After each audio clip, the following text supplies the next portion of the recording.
Judulnya apa? Hijrah kok masih gelisah ya? Hijrah kok masih gelisah.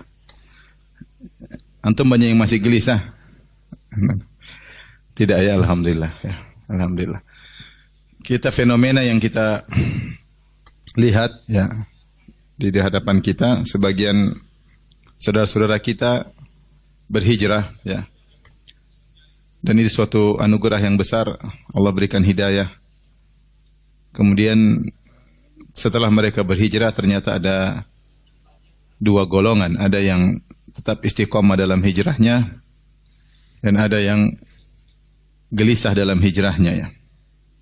Bahkan di antara mereka bukan cuma gelisah, bahkan akhirnya kembali lagi seperti dahulu kala. Ini kenyataan pahit yang terjadi. Maka pada kesempatan kali kita ingin menyampaikan yakni saran dan nasihat agar kawan-kawan yang berhijrah bisa tetap istiqamah dan terus meniti jalan kebaikan yang telah Allah bukakan baginya. Betapa banyak orang yang berada di atas kemaksiatan dan terus bertambah kemaksiatannya sampai akhirnya bertemu dengan Allah dalam kondisi bermaksiat kepada Allah Subhanahu wa taala. Maka sebelum kita bahas akan hal tersebut, saya ingin menyampaikan beberapa keutamaan hijrah ya. Karena hijrah ini ya sebagaimana disebut oleh para ulama ada dua model. Pertama al-hijrah al-makaniyah, kemudian yang kedua al-hijrah al-haliyah ya. Adapun al-hijrah al-makaniyah yaitu meninggalkan satu tempat ke tempat yang lain agar bisa beribadah kepada Allah Subhanahu wa taala. Ini yang dipraktikkan oleh para sahabat ketika mereka di zaman Nabi sallallahu alaihi wasallam. Rasulullah menyuruh mereka berhijrah sampai 3 kali. Pertama kali hijrah sekitar tahun 5 kenabian, para sahabat berhijrah ke Habasyah. Padahal Habasyah adalah negeri kafir ketika itu dan rajanya seorang Nasrani yang bernama Najasyi yang kemudian nanti masuk Islam. Tapi secara umum masyarakatnya Nasrani. Akan tapi lebih kondusif untuk bisa beribadah kepada Allah. Jadi mereka berhijrah karena untuk beribadah. Untuk bisa mendekatkan diri kepada Allah Subhanahu wa taala. Di Mekah mereka disiksa, ditindas, dipaksa untuk kafir sehingga mereka akhirnya berhijrah. Kemudian sebagian mereka balik karena ada isu bahwasanya di Mekah sudah kondusif, ternyata isu tersebut tidak benar. Akhirnya mereka berhijrah kedua kali. Jadi hijrah 2 kali dari Mekah ke negeri Habasyah. Negeri kafir ke negeri kafir, tapi negeri kafir yang tidak kondusif ke negeri kafir yang kondusif. Baru setelah banyak suku Al-Aus dan suku Al-Khazraj masuk Islam di Madinah, sehingga al-makan muhayya, yaitu kondisi sudah dipersiapkan, sudah kondusif, baru kemudian Allah merintahkan Nabi dan para sahabat untuk berhijrah ke kota Madinah dari negeri kufur ke negeri Islam, ke Darul Islam. Maka berhijrahlah. Ya. Berhijrahlah. Maka para sahabat berhijrah setelah Rasulullah ke Madinah. Demikian juga banyak sahabat yang berhijrah bukan cuma dari kota Madinah. Ada yang dari Ha'il, ada yang dari Yaman ya, dari Jazirah Arab mereka datang berkumpul untuk belajar dan beribadah di kota Madinah. Maka Madinah dikenal dengan Darul Hijrah, yaitu negeri tempat hijrah. Sampai akhirnya Rasulullah SAW menaklukkan kota Mekah pada tahun 8 Hijriyah.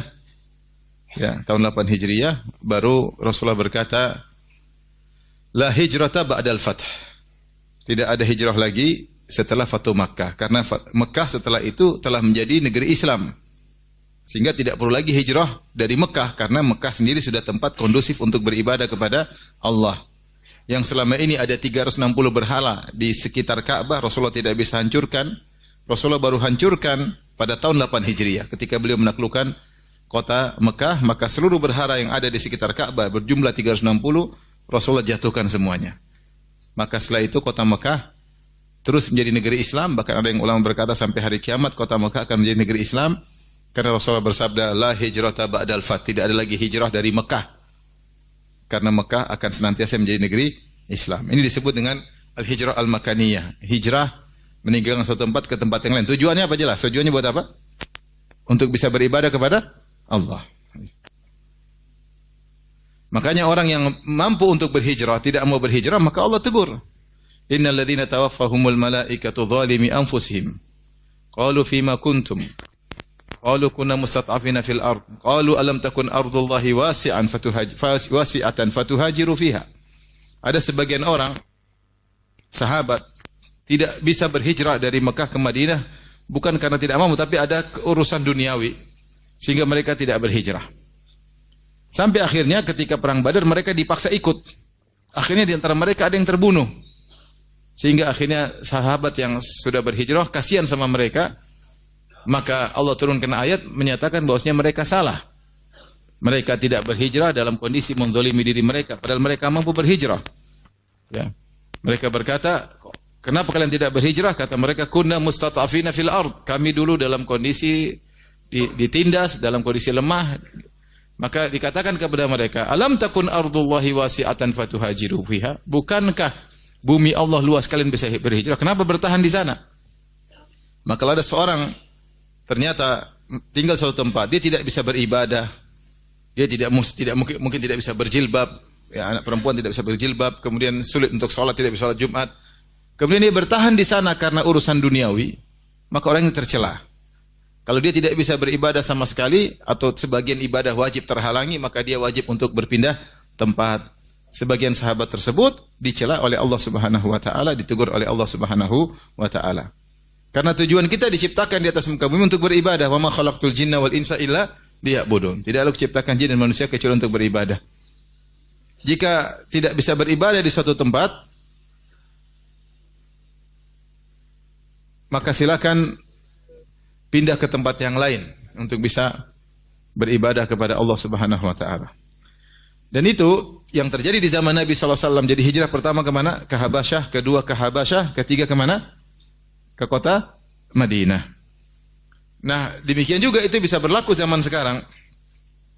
Kalau sebagian orang tinggal suatu tempat dia tidak bisa beribadah, ya, maka dia harus berpindah dari tempat tersebut. Atau ketika dia bertempat suatu kondisi yang membuat dia terus bermaksiat, meskipun sama-sama di negeri Islam. Misalnya di tanah air ini ada suatu lokasi itu tempat maksiat. Kalau dia di situ dia terjerumus dalam zina, dia main judi, dia minum khamar, karena lingkungan yang luar biasa, maka wajib dia untuk berhijrah, meninggalkan lingkungan tersebut menuju lingkungan yang lebih baik agar dia bisa beribadah kepada Allah Subhanahu wa taala. Karena hidup kita ini harusnya semuanya untuk ibadah kepada Allah Subhanahu wa taala. Qul inna salati wa nusuki wa mahyaya wa mamati lillahi rabbil alamin. Katakanlah bahwasanya salatku, sembelihanku, hidupku dan matiku hanyalah untuk Allah Subhanahu wa taala. Wa ma khalaqtul jinna wal insa illa liya'budun. Tidaklah ciptakan jin dan manusia kecuali untuk beribadah kepada Allah Subhanahu wa taala. Ini namanya al-hijrah al-makaniyah. Tapi ada namanya al-hijrah al-ma'nawiyah atau hijrah kondisi. Yaitu seorang berhijrah dari kondisinya yang suka bermaksiat kemudian menuju kepada kondisi bertobat kepada Allah Subhanahu wa taala. Ini yang Rasulullah SAW sebutkan, al-muslim man salimal muslimuna min lisanihi wa yadihi wal muhajir man hajara ma nahallahu anhu. Seorang muslim yang sejati yang sungguhnya adalah yang di mana kaum muslimin selamat dari gangguan lisannya dan tangannya, dan muhajir yang sesungguhnya adalah yang meninggalkan apa yang Allah larang. Apa yang meninggalkan Allah larang. Bahkan sebenarnya mengatakan jika seorang berhijrah dari Mekah ke Madinah, secara fisik dia berpindah dari satu tempat ke tempat yang kondusif. Tapi ternyata di sana juga dia bermaksiat, maka itu bukan hijrah yang sesungguhnya. Karena disyariatkan hijrah itu agar kau meninggalkan maksiat dan beribadah kepada Allah. Tapi kalau kau hanya berpindah tempat, tetapi situasimu atau kondisimu tidak berubah, kau tetap bermaksiat tempat yang sana, maka itu bukan hijrah yang sungguhnya. Makanya sebagian ulama menafsirkan hadis ini, wal muhajir man hajara ma nahallahu anhu. Orang berhijrah sungguhnya adalah yang meninggalkan apa yang Allah larang. Kalaupun tubuhnya sudah berpindah kepada tempat yang kondusif, namun ternyata dia masih bermaksiat, maka dia bukan orang yang sedang berhijrah. Dan hadis ini juga dibawakan kepada makna yang kedua, yaitu al-hijrah al-ma'nawiyah. Dia tidak berpindah secara fisik, dia tetap di tempatnya, tapi dia berubah dari bermaksiat menjadi bertobat kepada Allah Subhanahu wa taala. Maka dari sini kita tahu bahwasanya hijrah adalah ibadah yang sangat mulia. Makanya dalam Al-Quran banyak sekali Allah sebutkan, innal ladzina amanu wal ladzina hajaru wa jahadu fi sabilillah ulaika yarjuna rahmatallah wallahu ghafurur rahim. Sungguhnya orang beriman, berhijrah dan berjihad, mereka itu yang mengharapkan rahmat Allah Subhanahu wa taala. Ya, Allah banyak muji. walladzina hajaru walladzina hajaru. Dalam Al-Qur'an banyak Allah sebut ayat tentang hijrah, tentang hijrah. Kemudian dalam hadis juga Rasulullah SAW bercerita tentang keutamaan hijrah. Kata Nabi SAW ketika Amr bin As radhiyallahu taala anhu ingin membaiat Nabi SAW, maka Rasulullah SAW menjulurkan tangannya. Kemudian kata Amr bin As, walakin uridu an ashtarit. Ya Rasulullah, saya ingin baiat tapi saya punya persyaratan. Kata Nabi, persyaratannya an yaghfirallahu li, agar Allah ampuni aku. Karena Amr bin As dulu penjahat besar sebelum masuk Islam. Dia delegasinya atau juru bicaranya Abu Jahal, ya. Dan ingin mencelakakan kaum muslimin ketika kaum muslimin sedang berada di Habasyah. Maka kemudian Rasulullah berkata, amma ta'lam ya Amr, tidakkah kau tahu annal Islam yahdimu ma kana qablahu, Islam menghancurkan dosa-dosa sebelumnya, wa anna taubata tajubbu ma kana qablaha, dan taubat menghapuskan dosa sebelumnya, wa annal hijrata, dan hijrah tahdimu ma kana qablaha, hijrah menghancurkan dosa-dosa sebelumnya, wa annal hajja yahdimu ma kana qablahu, dan haji menghapuskan dosa-dosa sebelumnya. Jadi seorang bermaksiat misalnya 50 tahun, kemudian dia baru sadar, umur dia 51 atau umurnya 60, kemudian dia sadar, maka dia berhijrah, maka seluruh dosa-dosa yang terlalu akan diampuni oleh Allah Subhanahu wa taala. Makanya Rasulullah SAW berkata tentang ibadah di masa fitnah, kata Nabi sallallahu alaihi wasallam, al-ibadatu fil harji ka hijratin ilayya. Beribadah di musim fitnah seperti zaman sekarang, orang sibuk dengan fitnah. Lihat medsos, mengikuti perkembangan fitnah, ikut komentar, melihat komentar, membantah komentar yang tidak bermanfaat, fitnah syahwat, fitnah syubhat, fitnah dunia dan macam-macamnya. Ternyata ada sekelompok orang di tengah lautan fitnah, dia sibuk beribadah, sibuk menuntut ilmu, sibuk salat malam, sibuk mengajari anak istri. Ya. Maka kata Nabi, ka hijratin ilayya, seperti pahalanya seperti berhijrah kepadaku. Kenapa? Rasulullah iming-iming dengan hijrah kepadaku, karena hijrah pahalanya besar. Dan orang yang beribadah di masa fitnah ini jarang, sedikit. Maka Rasulullah kasih motivasi. Maka Rasulullah SAW kasih motivasi. Ya. Jadi ikhwan, sungguhnya keutamaan hijrah sangat banyak ya. Dan kita tahu orang berhijrah biasanya orang sudah bertaubat. Dan orang yang bertaubat tentu sangat dicintai oleh Allah. Allah berfirman, innallaha yuhibbut tawwabin. Sesungguhnya Allah mencintai orang-orang yang bertaubat. Ya. Semakin sering bertaubat, semakin dicintai oleh Allah Subhanahu wa taala. Dan dalam hadis kata Rasulullah SAW, "Allahu ashaddu farahan bi taubati 'abdihi yatubu ilaihi min ahadikum kana ala rahilatihi bi ardi falatin fanfalatat minhu." Kata Nabi, Allah lebih gembira dengan taubatnya seorang hamba kepada Allah daripada gembiranya seorang laki yang sedang membawa ontanya di tengah padang pasir, tiba-tiba ontanya pergi. Wa 'alaiha ta'amuha syarabuhu, sementara makan dan minuman bekalnya dalam bersafar tersebut ada di bawah oleh ontanya. Ternyata ontanya pergi sekaligus membawa makan dan minuman bekalnya tersebut. Maka dia pun setelah ontanya pergi, maka dia putus asa. Ya, fattaja'a tahta dhilli syajarah qad ayisa min rahilatihi. Maka dia pun segera berbaring di bawah sebuah pohon dan dia sudah putus asa dari ontanya tersebut. Ontanya tersebut tidak akan kembali, maka dia pun menanti kematian, kepanasan, kekeringan, ya, dehidrasi, mulai kepanasan, mulai lemah tubuhnya. Dia menunggu kematian datang secara bertahap. Fa bainama huwa kadzalik, tatkala dia merasa dirinya bakalan mati, dia sudah putus asa. Idh huwa biha qaimah, tiba-tiba ontanya datang lagi. Wa 'alaiha ta'amuhu wa syarabuhu, dan bekalnya masih ada ya. Tadi ontanya ternyata main-main aja, dia balik lagi. Fa akhadha bi khitamiha, maka dia segera bangkit, dia pegang tali kekang ontanya jangan sampai ucul lagi. Kemudian dia berkata, Allahumma ya anta abdi wa ana rabbuk. Sungguh ya Allah, saking dia bersyukur, saking senangnya dia bilang, ya Allah, sungguh engkau adalah hambaku dan aku benar-benar Tuhanmu. Akhta'a min syiddatil farah, kata Nabi, dia salah ngomong saking gembiranya. Ini kondisi gembira yang sangat luar biasa yang dirasakan oleh seorang. Dia merasa akan binasa dan dia sudah merasakan kematian tersebut datang secara bertahap. Tiba-tiba kehidupan datang kembali, maka dia saking gembiranya. Sampai dia salah ngomong, dia bilang, "Ya Allah, benar engkau adalah hambaku, aku benar-benar Tuhanmu." Padahal dia maksudnya ngomong, "Sungguh engkau adalah Tuhanku, aku adalah apa? Hambamu." Kata Nabi, "Lallahu asyaddu farahan." Allah lebih gembira daripada gembiranya orang ini. Jadi maksudnya kalau ada orang hijrah itu orang Tuhan kita senang. Kita ini yang ciptakan siapa? Allah Subhanahu wa taala. Tuhan ciptakan kita, Tuhan ingin kita istiqomah, kemudian kita nakal kesana kemari, membangkang, terus kita kembali, tentu Allah senang dengan ciptaannya yang kembali sadar. Ya. Sebagaimana Nabi SAW bersabda dalam hadisnya, "Lallahu arhamu bi ibadihi min hadhi bi waladiha." Allah lebih sayang kepada hambanya daripada seorang ibu kepada anaknya. Saya rasa kalau kita orang tua, anak kita nakal, kita mungkin jengkel, mungkin kita jewer, mungkin kita usir, mungkin kita bentak, mungkin kita pukul, namanya anak. Kemudian dia pergi kabur. Tahu-tahu dia kembali minta maaf, nangis. Kira-kira kita bahagia enggak? Sangat bahagia. Kenapa? Karena kita sangat sayang kepada dia. Dan Allah lebih sayang kepada hambanya daripada seorang ibu kepada anaknya. Saya sering sampaikan hal ini. Kenapa bisa demikian? Karena yang ciptakan kita ini adalah Allah. Kita hanya numpang mampir di perut ibu kita. Benar kita secara fisik dari air mani ayah dan dari sel ovum ibu. Tapi yang mengkreat kita, alladzi khalaqaka fasawwaka fa'adalak, yang telah menciptakan engkau, menyempurnakan penciptaanmu dan menjadikan engkau seimbang dalam ciptaanmu. Ya. Fi ayyi suratin ma syaa rakabak, yang menentukan bentukmu Allah Subhanahu wa taala.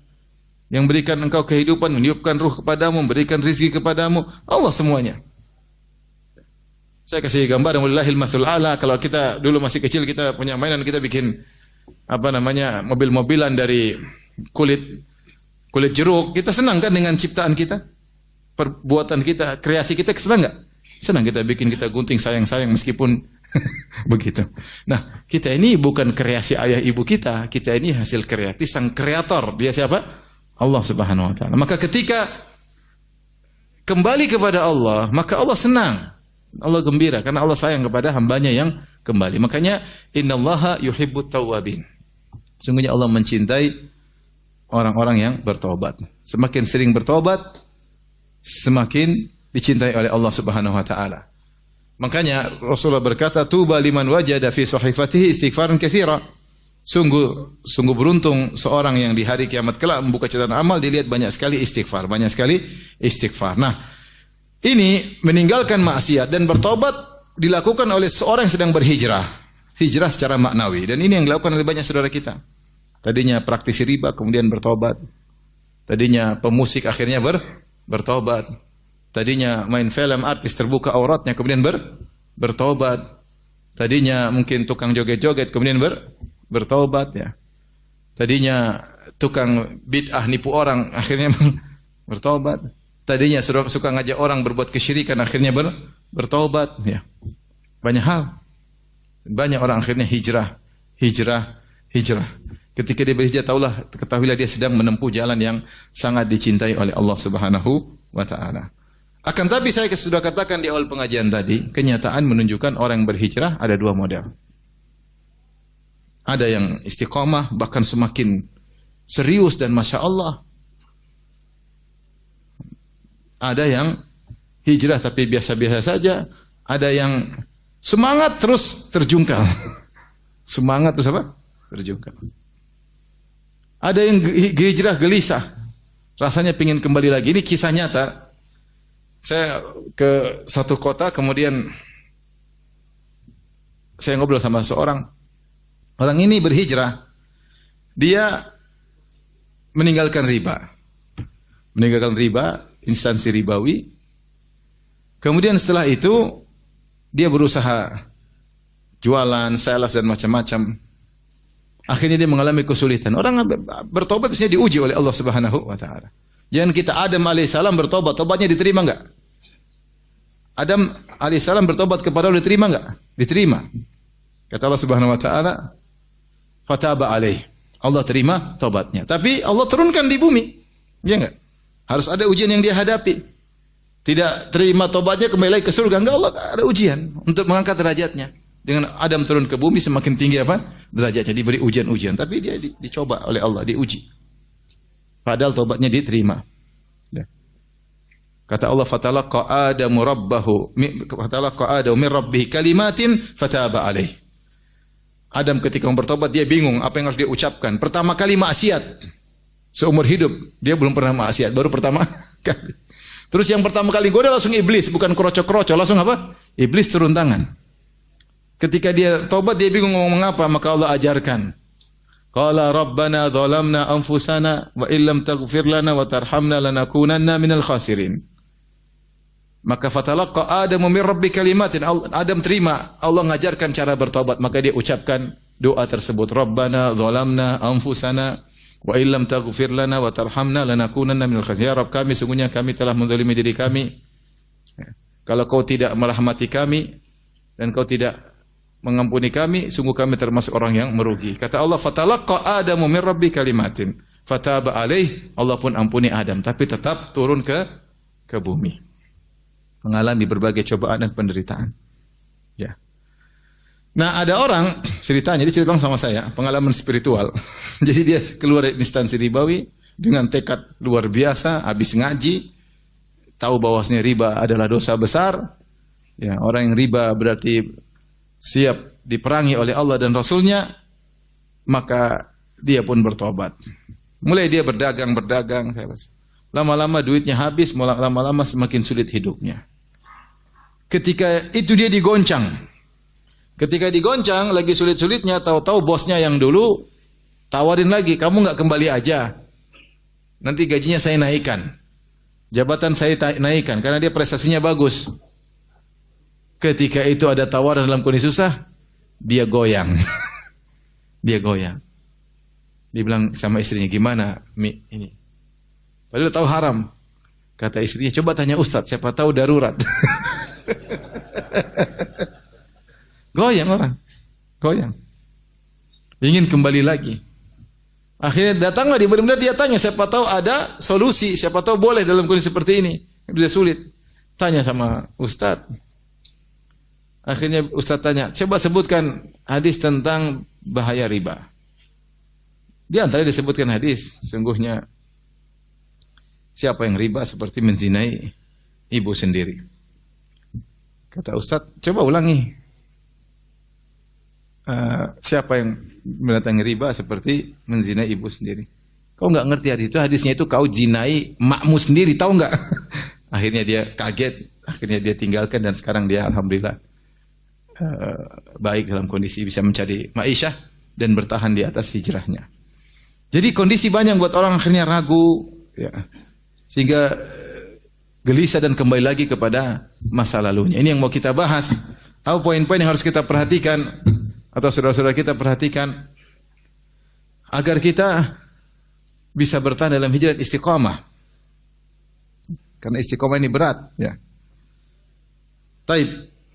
Pertama tadi sudah kita jelaskan agar kita bisa istiqamah. Kita harus tahu bahwasanya orang berhijrah dicintai oleh Allah Subhanahu wa taala. Dia sedang mendekatkan diri kepada Allah Subhanahu wa taala. Dan Allah telah memilih dia untuk berhijrah di antara sekian mungkin juta manusia yang tidak berhijrah-hijrah. Yang tenggelam dalam maksiat, ya, kemudian meninggal dalam kemaksiatan tersebut, bertemu dengan Allah pada alam berikutnya dengan pertemuan yang mengerikan. Karena bertemu dengan Allah dalam kondisi membangkang perintahnya, melanggar larangannya. Sementara dia, Allah telah pilih sehingga dia meninggalkan dunia hitam, ya, dunia gemerlap malam, ya, meninggalkan berbagai macam maksiat. Ya. Allah telah milih dia. Subhanallah, saya pernah ditelepon sama seseorang, Ustaz, saya pemusik Ustaz. Saya tahu musik haram Ustaz. Tapi saya mau kembali lagi Ustaz. Ada Ustaz yang bilang boleh Ustaz, haram atau tidak? Saya biar mantap Ustaz, haram saya bilang. Ayo udah, makasih Ustaz jazakallahu. Jadi goyang mau kembali lagi. Goyang. Padahal orang pemusik tahu bahwasanya musik itu melalaikan. Enggak usah dikasih tahu dalilnya pun dia tahu. Coba setelah dia bermusik kemudian tidak dia ngerti tidak bermusik itu nyaman, tentram. Musik itu melalaikan, dia tahu enggak perlu pakai dalil. Tapi karena kebutuhan duit, BU, butuh apa? Butuh uang, dia pingin kembali lagi. Dia pingin kembali lagi. Taib. Jadi pertama agar kita bisa kokoh dalam hijrah, Yang pertama yaitu kita harus tahu bahwasanya hijrah itu pahalanya besar. Apa yang sudah kita geluti dunia hitam mungkin puluhan tahun atau sekian tahun, maka semuanya dibersihkan oleh Allah Subhanahu wa taala. Ada seorang ibu-ibu cerita tentang seorang artis terkenal yang kemudian hijrah. Tapi artis tersebut benar-benar istiqomah dalam hijrahnya. Sampai dia tidak malu lagi kembali ke masa lalunya, bahkan dia malu dengan masa lalunya.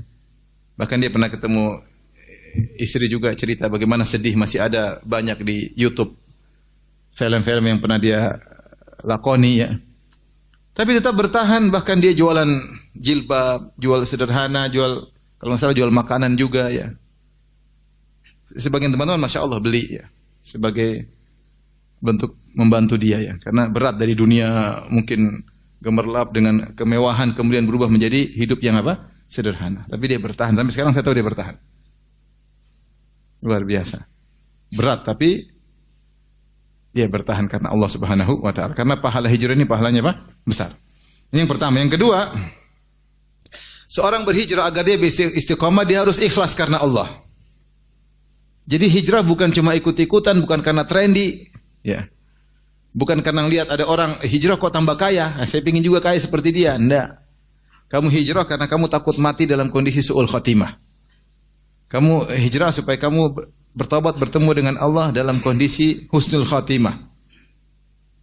Makanya kalau hijrahnya bukan karena Allah, terkadang dia tidak bisa istiqamah. Karena niatnya bukan karena Allah. Rasulullah SAW bersabda, "Innamal a'malu binniyat wa innamal likulli imri'in ma nawa." Sungguhnya amalan tergantung niat.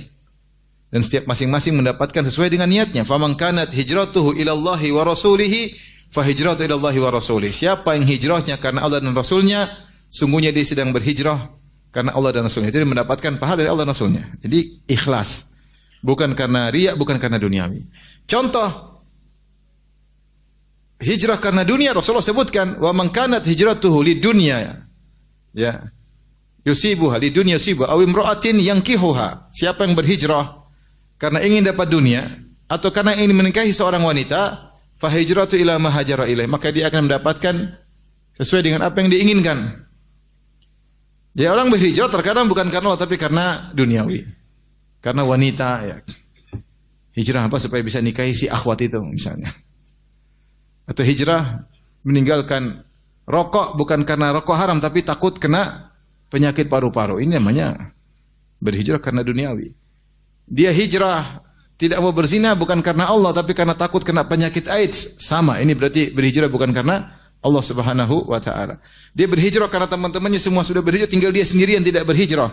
Dia enggak enak kok kamu belum hijrah juga, akhirnya dia meninggalkan instansi ribawi bukan karena Allah tapi karena enggak enak ditanyain terus. Jangan, hijrah jangan seperti ini. Niatkan, luruskan tekad bahwasanya saya berhijrah karena Allah Subhanahu wa taala. Sejauh mana kadar kita niat karena Allah, sejauh itu pula kadar Allah menolong kita.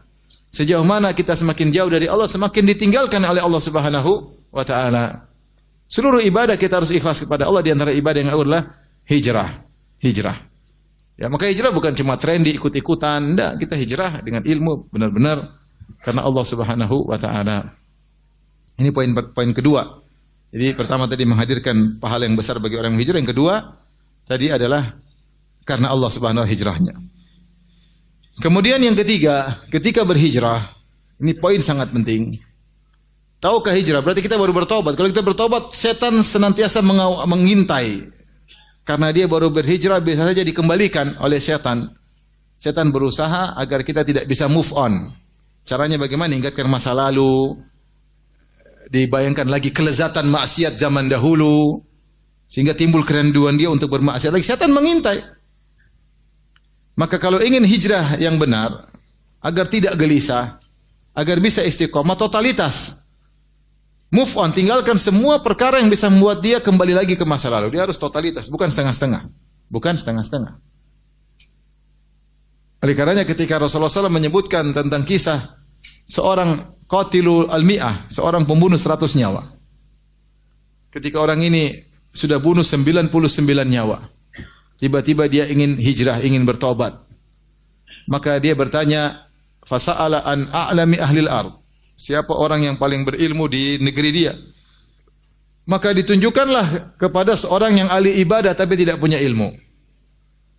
Maka dia bertanya, wahai fulan, sungguhnya aku telah membunuh 99 nyawa. Apakah mungkin Allah menerima tobatku? Orang ahli ibadah ini dia bahlul ya. Maka dia berfatwa dengan perasaan. Mana mungkin Allah terima tobatmu? Akhirnya dipenggal lagi, jadilah 100. Orang ini temperamentalnya tinggi, sumbu pendek, cepat emosi. Ada orang tanya fatwanya nggak enak, selesai. Haram atau halal nih? Haram, halal. Ketika dia bilang tidak mungkin diterima karena fatwa salah, ikut perasaan. Dan sebagian orang kalau tidak punya ilmu fatwa dengan perasaan.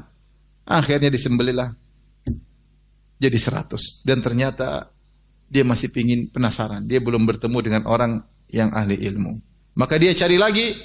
Karena dia usaha, akhirnya Allah tunjukkan dia kepada seorang yang ahli ilmu. Maka dia bertanya, apakah saya masih bisa bertobat? Kata orang ahli ilmu tadi, siapa yang menghalangi engkau dari tobat? Tobat tidak akan terputus. Tapi tinggalkanlah negerimu dan menujulah ke negeri orang-orang soleh. Fa'budillaha ma'ahum. Beribadalah kepada Allah bersama mereka. Sini, di antara kecerdasan orang alim ini, selain dia menjelaskan hukum, bahwasanya tobatmu bagaimanapun masih bisa diterima. Dosa apapun, syirik, membunuh, apapun, kalau bertobat bisa diterima. Yang kedua, dia kasih solusi. Cara hijrah yang benar, kau harus move on. Tinggalkanlah orang yang pernah kau bersama mereka karena akan membuat engkau mengingat masa lalu yang bisa menggelitikmu untuk kembali lagi, dan pergilah kepada komunitas baru yang rajin ibadah sehingga kau terbawa dengan lingkungan yang baru. Maka berjalanlah orang tersebut menuju, dia belum beribadah, masih berjalan menuju tempat tersebut, tengah jalan dia meninggal dunia. Maka datanglah malaikat rahmat dan malaikat azab. Ya. Maka mereka pun berselisih. Kata malaikat rahmat, ini masuk surga. Ya. Karena dia sedang menuju ke negeri yang baru. Kata malaikat azab, enggak. Dia belum beribadah. Belum apa? Belum apa-apa. Masuk neraka. Akhirnya datang seorang malaikat menjelma jadi manusia, menjadi hakim di antara mereka. Kata malaikat, ukur mana jarak lebih dekat. Ke negeri yang dituju, komunitas baru atau komunitas lama. Akhirnya diukur, ternyata lebih dekat kepada komunitas apa? Baru. Akhirnya dia masuk, diambil ruhnya oleh malaikat rahmat. Jadi malaikat maut sudah cabut, tinggal mau siapa yang terima ini? Kan malaikat maut tugasnya cabut. Setelah itu ada yang menerima ruhnya. Malaikat rahmat atau malaikat apa? Azab. Subhanallah, orang ini belum sampai ke tempat hijrahnya dia sudah meninggal, tapi niatnya sudah ada. Dan Allah berfirman, "Wa man yakhruj min baitihi muhajiran ila Allah, tsumma yudrikuhul maut, faqad waqa ajru 'ala Allah." Siapa yang keluar dari rumahnya niatnya berhijrah meskipun belum sampai tujuan, dia meninggal di tengah jalan, maka dia telah mendapatkan pahala apa? Hijrah. Tapi kita ambil sampai di sini bahwasanya hijrah itu harus move on, harus totalitas. Setelah totalitas, jangan coba-coba untuk mengenang masa lalu. Karena tidak ada yang ragu bahwasanya dalam maksiat ada kelezatan. Dan betapa banyak orang akhirnya mundur kembali ketika dia ingat tentang masa lalu, tidak bisa move on. Saya ketemu kawan, dia kerja, kemudian bisnismen, kemudian dia hijrah. Ketika ada bisnis yang bermasalah, hal-hal yang haram, dia hijrah. Kata dia, Ustaz, saya totalitas, saya tinggalkan semua, HP saya ganti, semua nomor teman-teman, kolega saya hapus semuanya. Saya takut kembali lagi. Saya hapus semua. Sudah saya bikin bisnis baru, dunia baru, benar-benar saya lupa dengan mereka sama sekali, totalitas. Kalau tidak bisa tergoda tadi. Coba tanya Ustaz, siapa tahu riba boleh. Goyang. Yang tadi, Ustaz, ini musik halal enggak Ustaz ya? Pingin main lagi. BU lagi butuh apa? Butuh uang. Ada kawan juga ini orang lain lagi, ya. Direktur, kemudian dia hijrah, kemudian kerja biasa-biasa, kadang susah setengah mati. Ustaz, saya dapat dipanggil lagi sama bos Ustaz. Tawaran gaji lebih gede. Wah, goyang. Subhanallah. Maka ketika hijrah harus move on. Dan seorang yang cerdas, dia tahu, ya, min fiqhil abdi, di antara fikih seorang hamba, dia tahu kapan bertambah imannya dan kapan merosot imannya. Dia ngerti. Kita insya Allah tahu, saya kalau begini merosot iman saya. Saya kalau ngobrol sama si fulan, iman saya merosot. Saya kalau gaul sama dia, iman saya merosot. Saya kalau nonton acara begini di YouTube, iman saya merosot. Saya kalau nonton acara begini di YouTube, iman saya naik. Seorang tahu. Pengalaman dia ngerti. Saya kalau buka channel ini, saya iman naik. Kalau saya buka channel iman, saya merosot. Dia tahu. Saya kalau liburan di kota ini, iman saya merosot. Tapi kalau saya liburan di kota itu, iman saya terjaga. Seorang ngerti. Saya kalau makan malam di kuliner di restoran itu, alhamdulillah aman. Di restoran satunya, iman saya goyang. Terlalu banyak maksiat yang saya lihat. Seorang ngerti. Cuma dia mau atau tidak. Kadang dia ikut syahwat dia. Seorang harusnya ngerti. Maka hati-hati kalau dia tahu masa lalunya, dia lihat-lihat kembali. Bisa kembali masa lalu, jangan coba-coba. Jangan coba-coba. Terlalu banyak orang akhirnya terjungkal kembali, terjatuh kembali, terjerumus kembali karena coba-coba mengingat masa lalu. Banyak sekali. Banyak sekali. Di antara kisah yang saya pernah dapati, seorang wanita tanya telepon saya sama istri saya. Dia sudah nikah sama suaminya 15 tahun dan sudah dikurniai 3 anak. 15 tahun sudah menikah, anak sudah besar-besar. Subhanallah, suaminya main ke dunia maya. Dunia maya, nostalgia. Ternyata suaminya dulu homo. Terus sudah sadar, udah ngaji, menjalani kehidupan normal 15 tahun. Setelah itu dia mulai ingat kembali lagi masa lalunya. Akhirnya dia terjebak dengan syahwat masa lalunya, kelezatan yang dulu. Akhirnya dia terang-terang sama istrinya, akhirnya pisah. Dia tidak harus saya homo. Karena dia sudah berubah penampilan semua. Padahal sebelumnya penampilan ikhwan. Kenapa? Coba-coba untuk membaca masa lalu. Saya pernah di Melbourne, ada seorang, pas musim Ramadan saya ke sana. Ustadz, saya diundang sama kawan-kawan buka puasa Ustadz. Tapi habis buka puasa, mereka minum khamar Ustadz.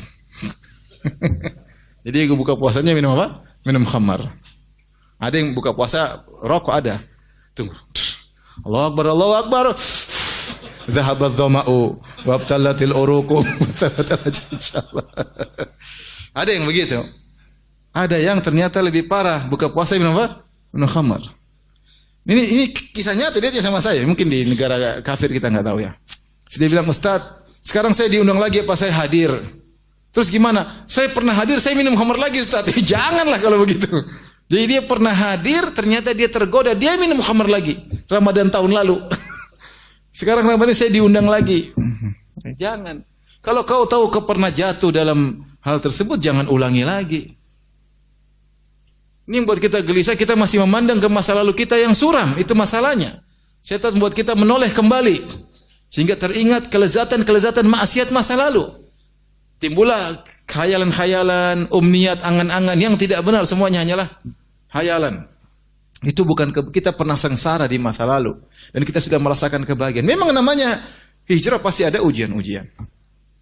Kalau kita mau coba nengok masa lalu, kita akan kembali lagi. Maka seorang berusaha harus totalitas. Jangan coba tengok-tengok masa lalu agar hijrahnya sempurna. Kalau perlu seluruh teman-temannya dia blokir, dia cari komunitas baru. Sebagaimana tadi pembunuh 100 nyawa, dia tinggalkan kampung halamannya menuju kampung yang baru, mengenal manusia-manusia baru, komunitas baru agar dia bisa beribadah kepada Allah Subhanahu wa taala. Dan kita tahu manusia ini sangat lemah, dia makhluk sosial, sangat mudah terpengaruh dengan lingkungannya, sangat mudah. Ya. Makanya Rasulullah mengatakan, "Falyanzur ahadukum man yukhalil." Seorang harus selektif siapa yang mau dijadikan temannya. Kemudian di antara agar dia tidak gelisah, dia harus tahu bahwasanya orang kalau beribadah kepada Allah, orang yang bertobat pasti diuji, pasti diuji. Rata-rata teman-teman yang berhijrah rata-rata diuji. Rata-rata diuji. Ada mungkin berhijrah kemudian sukses, ada juga ya, tapi rata-rata diuji. Kesulitan hidup, kesulitan ekonomi, dimusuhi oleh keluarganya, dimusuhi oleh kakak adiknya.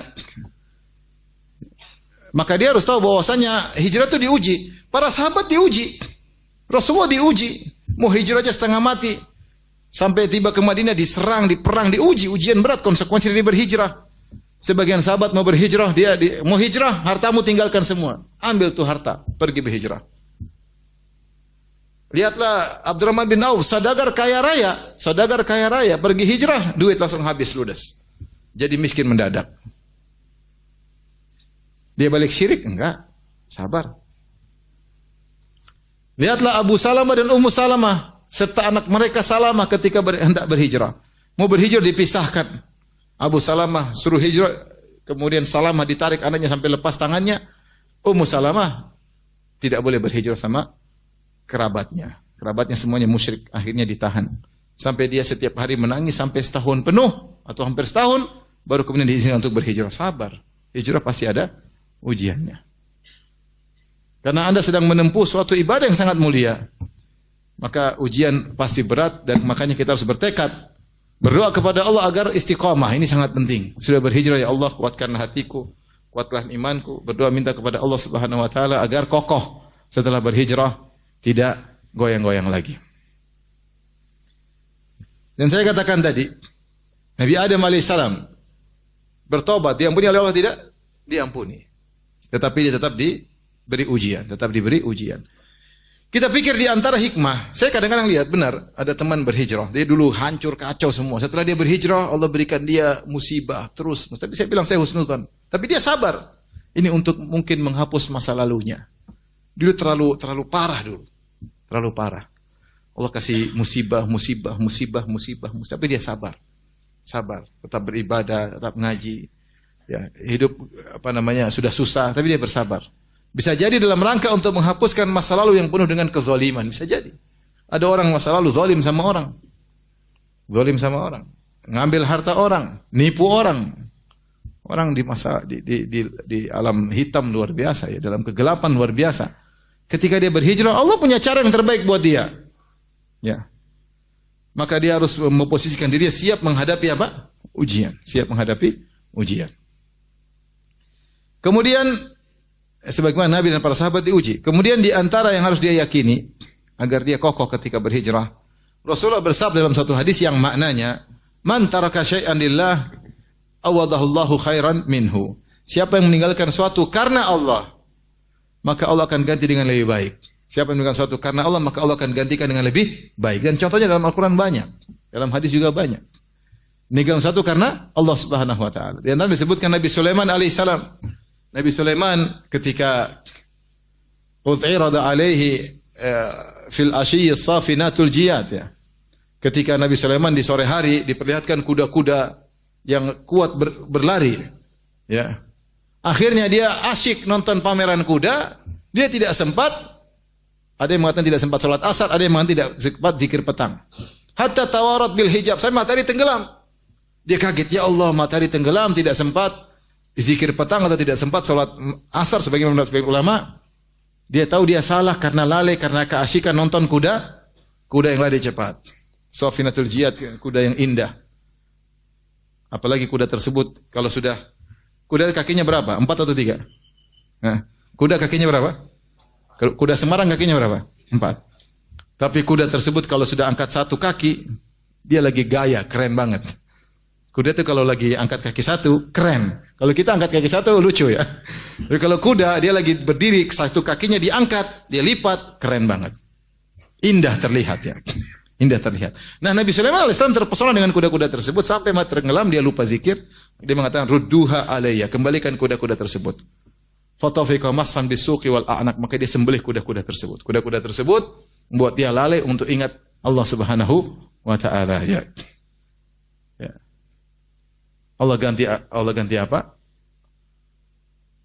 Maka Allah memberikan dia angin. Ganti dengan yang lebih apa? Baik. Angin, terbang kemana-mana, tidak perlu naik kuda, lembut, lebih enak daripada pesawat. Kalau pesawat harus boarding, angin tinggal duduk manis, pasukannya angin terbang dengan lembut, di atasnya ada burung-burung yang menutupi, kemudian berjalan kemana yang dia kehendaki. Allah ganti bagi Nabi Sulaiman alaihissalam. Nabi Sulaiman alaihissalam. Allah gantikan dengan lebih baik. Ya. Sebagaimana sebagian ahli tafsir, meskipun tidak riwayat yang sahih, menyebutkan ketika Nabi Yusuf alaihissalam dirayu oleh Imra'atul Aziz yang dikenal dengan Zulekha. Kemudian dia nolak, akhirnya Allah selamatkan dia.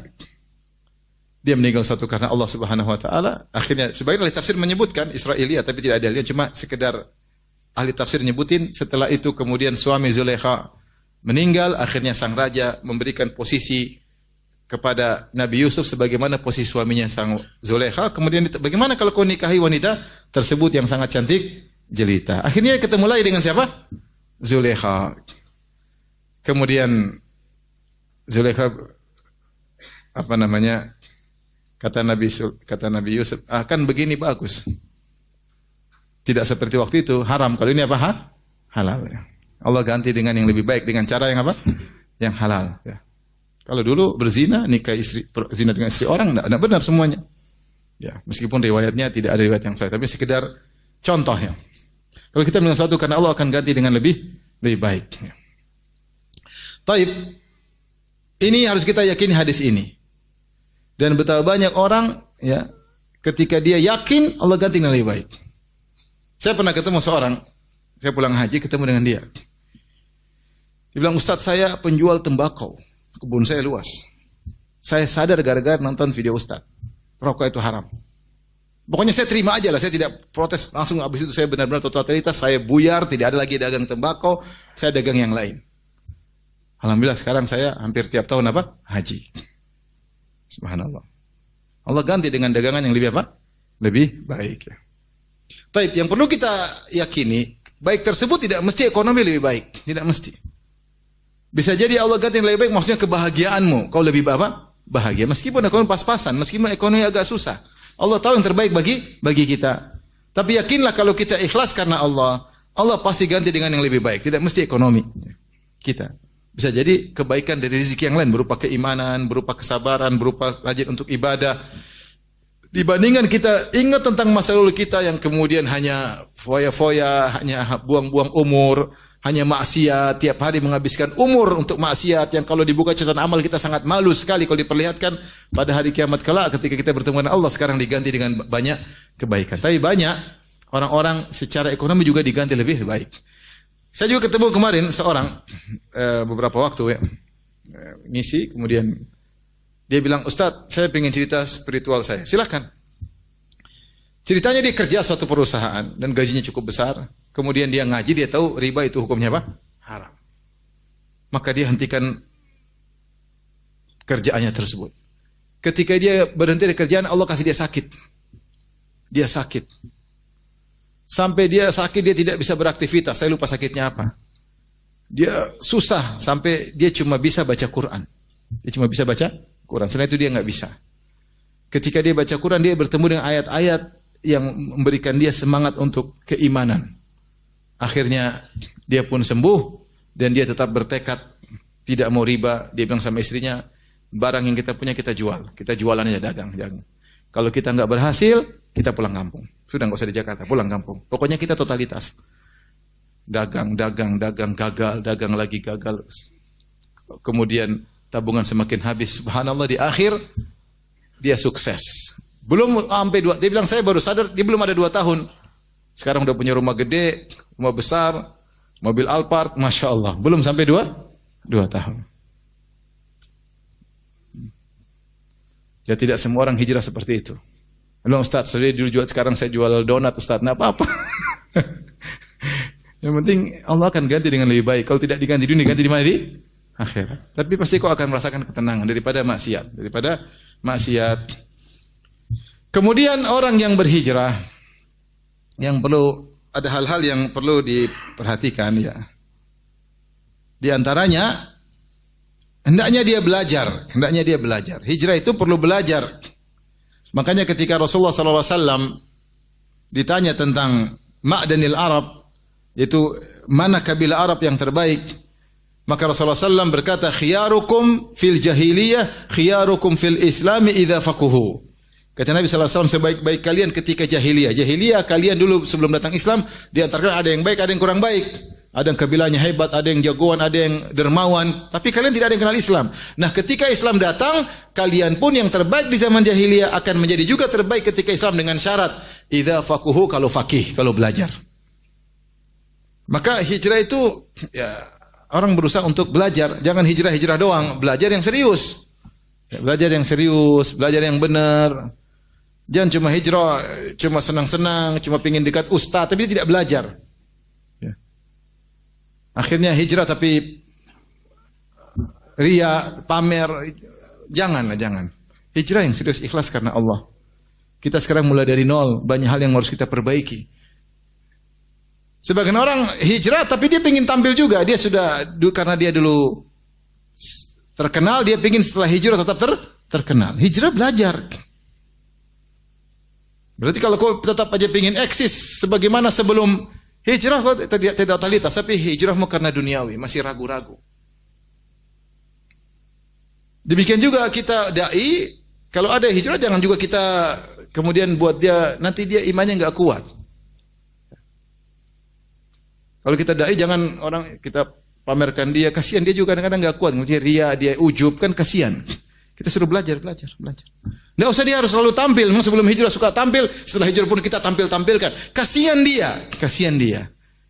Dia baru mau belajar, kita sudah suruh tampil, nanti dia, kalaupun dia punya ilmu, kadang-kadang dia ria, ujub dan macam-macam. Kasihan.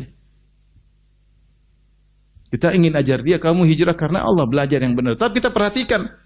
Tapi tidak usah kita tampilkan sehingga dia sendiri tidak kuat menahan hal tersebut. Maka kalau hijrah, kata Nabi, idza faquhu, harus belajar yang benar. Serius belajar agama, menata kembali wawasan tentang agama sedikit demi sedikit. Bukan sudah hijrah kemudian senang-senang. Yang berikutnya, kalau sudah hijrah, jangan menampilkan juga masa lalu yang buruk. Kita kan kalau punya masa lalu yang buruk, kita sembunyikan, tidak boleh. Rasulullah larang. Tidak, kecuali ada maslahatnya. Maslahatnya untuk motivasi orang, enggak apa-apa. Seperti Salman Al-Farisi radhiyallahu anhu ketika dia masuk Islam, dia cerita tentang masa lalunya, bagaimana dia mencari kebenaran. Ya, seperti mungkin ada sebagian kawan yang mungkin dulu pernah menjadi pemusik terkenal, kemudian dia ceritakan bagaimana rusaknya dia ketika musik, supaya orang mengambil pelajaran, karena yang berbicara bukan orang yang tidak ahli. Saya dulu ahli musik dan saya bicara tentang pengalaman hidup saya, maka orang biar tahu mengambil pelajaran. Ini nggak ada maslahatnya. Tapi kalau nggak ada maslahatnya ngapain ya? Bahkan bangga dengan, saya dulu tipu-tipu orang banyak, ngapain dibanggakan? Atau masih punya tato, masih kelihatan tatonya, ngapain kau hijrah kau masih lihat apa? Tato dibuka gambar cewek, banci kamu. Maksudnya ngapain pamer tato lagi? Udah kamu berhijrah serius. Bukan untuk pamer-pamer kau dulu bajingan, ngapain? Sebisa mungkin kau sembunyikan. Ya. Hijrahnya masih ada kandungan ria-ria, pengen pamer-pamer. Jangan, orang seperti mudah tunggal, mudah jatuh. Ya. Makanya kita dai harus ngerti akan hal ini, jangan kita spekulasi dengan mereka orang seperti ini ya. Karena banyak orang yang kemudian terjungkal kembali. Maka jangan pernah pamer-pamer masa lalu kita yang buruk ya. Kalau kita cerita ada hal yang bermaslahat, maka kita cerita. Kalau tidak ya, maka jangan pernah kita pamer masa lalu kita yang buruk. Nanti kita bisa kembali kepada masa lalu. Kemudian ketika berhijrah ya, dia berusaha mencari rezeki yang halal semampu dia. Berdoa kepada Allah. Mungkin setelah dia tadi hijrah dari rezeki yang haram ya, maka dia menangis minta kepada Allah, salat malam, insyaallah Allah akan kasih solusi. Karena Allah berfirman, "Yattaqillaha yaj'al lahu makhraja." Siapa yang bertakwa kepada Allah, Allah pasti kasih apa? Solusi. Wa yarzuquhu min haitsu la yahtasib. Dan Allah akan beri dia rezeki dari arah yang tidak dia sangka-sangka. Itu pasti. Tinggal kita takwa atau tidak. Maka seorang berjuang salat malam, berdoa kepada Allah, menangis, berbulan-bulan minta kepada Allah, pasti ada solusi. Bilang, "Ya Razzaq, ya Razzaq, Maha memberi rezeki. Aku meninggalkan rezeki karena Engkau ya Allah rezeki yang haram. Gantilah dengan rezeki yang halal." Minta kepada Allah Subhanahu dengan penuh keyakinan. Mudah bagi Allah untuk memberi rezeki siapa saja. Maka minta kepada Allah. Suatu saat insya Allah dan pasti Allah akan bukakan rezeki buat seorang yang demikian. Tiap malam dia bangun, dia ketuk pintu. Tiap malam dia ketuk pintu. Tiap malam dia ketuk pintu. Sepertiga malam terakhir orang semua sedang tidur, dia bangun merengek-rengek ketuk pintu Allah. Suatu saat pintunya akan dibuka. Cepat atau atau lambat. Cepat atau lambat ya. Taib, perbanyak ibadah ya, perbanyak ibadah karena Allah sudah menjamin siapa yang beriman dan beramal soleh pasti tidak gelisah. Kata Allah Subhanahu wa taala, "Man 'amila shalihan min dzakarin aw untha wa huwa mu'min, falanuhyiyannahu hayatan thayyibah." Siapa yang beramal soleh laki atau wanita dan dia beriman, maka akan kami berikan dia kehidupan yang bahagia. Dia pasti bahagia jika dia benar imannya. Jika benar takwanya, jika dia beramal soleh. Orang hijrah mulai dia menata dirinya beramal soleh. Karena sudah lama bertahun-tahun dia dalam kegelapan. Maka ini kesempatan bagi dia untuk perbaiki diri. Ya. Jangan hijrah kemudian masih senang-senang. Oke lah mungkin, tapi ada tahapan. Ada orang hijrah tapi senangnya masih jalan-jalan terus, foya-foya terus ustadznya juga memfasilitasi. Kapan dia totalitas begini? Masih suka happy-happy, masih suka dilihat orang, jadi perhatian orang. Ngapain seperti itu? Ya boleh, tapi kita ngarahin, jangan gini terus. Jadi pingin hijrah, tapi pingin kesenangannya tetap legal. Maksudnya, jangan begitu. Kita yang dai kita arahkan. Jangan kita malah melegalkan kesenangannya ya. Akhirnya malah dai-nya yang diajari untuk bisa senang-senang sama dia. Ini repot, jangan. Kita punya amanah di hadapan Allah mengimbing orang untuk menjadi lebih baik. Ya mungkin secara bertahap benar, tapi jangan terus bertahan pada hal tersebut, harus naik pangkat. Lebih dekat kepada Allah, lebih meninggalkan perkara yang sia-sia, lebih zuhud kepada dunia. Bukan kemudian ngajarin, oh kamu hijrah, oh mobil mewah nggak ada masalah, silakan beli mobil baru. Jangan ngajarin foya-foya. Ini orang baru hijrah ya, kita pelan-pelan mulai kita ajar dia untuk semakin zuhud. Bukan malah kita terbawa ya, hingga hijrah dia tidak pernah totalitas. Tanggung hijrahnya. Wallahu alam bisawab, ini saja yang saya sampaikan. Semoga kawan-kawan kalau sudah berhijrah diberi istiqomah oleh Allah Subhanahu wa taala. Kapan gelisah baca Quran? Kapan gelisah baca Quran? Baca Quran, berdoa kepada Allah, insyaallah gelisah itu hilang. Jangan gelisah nonton film Korea, tambah gelisah ya. Gelisah baca Quran, zikir, berdoa, insyaallah gelisah itu hilang. Baca doa, Allahumma inni abdun ibnu amatik, nasiyati biyadik, madhin fiyya hukmuk, adlun fiyya qada'uk, as'aluka bi kulli ismin huwa lak sammaita bihi nafsak aw anzalta fi kitabik aw 'allamta ahadan min khalqik aw ista'tharta bihi fi ilmil ghaibi indak anta jal qur'ana rabi'a qalbi wa nura sadri wa jalaa huzni wa dhahaba ghammi. Baca doa tersebut. Ya Allah, aku adalah hamba-Mu, ciptaan Engkau ya Allah, dan aku adalah putra dari hamba-Mu. Ayahku juga ciptaan-Mu. Aku adalah putra dari hamba perempuan-Mu. Ibuku juga ciptaan-Mu. Ubun-ubunku di tangan-Mu. Kau yang mengatur kebahagiaanku, kau yang mengatur rizkiku. Madhin fiyya hukmuk, segala keputusan pasti berlaku kepadaku. Adlun fiyya qada'uk, segala yang aku jalani pasti keadilan darimu. Kau tidak mendolimi siapapun. Maka aku mohon kepada Engkau dengan bertawasul dengan seluruh nama-Namu yang terindah yang Kau turunkan ke dalam Al-Quran, atau Kau ajarkan kepada salah seorang dari hamba-Mu, malaikat atau nabi Kau ajarkan, atau Kau sembunyikan dalam ilmu gaib-Mu.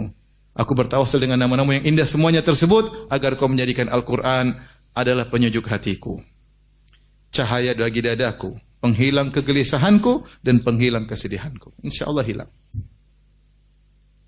Jangan kemudian lagi gelisah, telepon kawan-kawan lama, ayo. Nah ini tambah gelisah. Jadi kalau hijrah, totalitas. Memang tidak bisa langsung, tapi bertahap. Bertahap. Tidak juga langsung kenceng, terjungkal. Pelan-pelan, semuanya pelan-pelan.